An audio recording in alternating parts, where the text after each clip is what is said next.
what has happened, in your opinion, in 1 year of GDPR so far, and what has the impact been on businesses?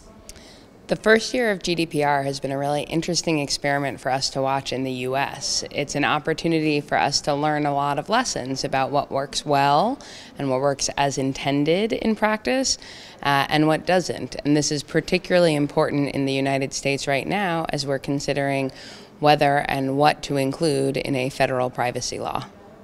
And what has changed? Well, I can talk about what has changed under GDPR for regulators, and I think that's been more of a change for European regulators, but from the US, it's given us an opportunity to think about different rules concerning data and whether there might be better ways to do things than the way we have been doing it in the United States.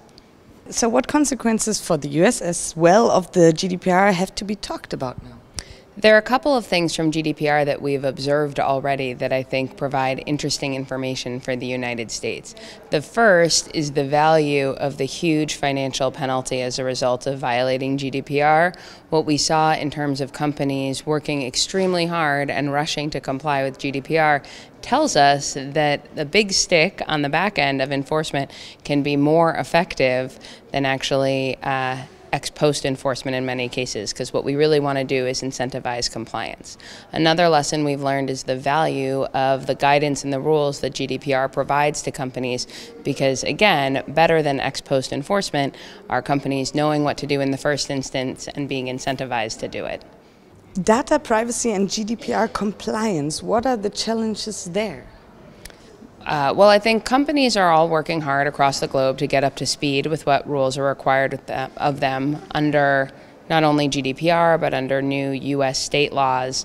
And any new set of rules is going to pose some compliance challenges and also compliance opportunities.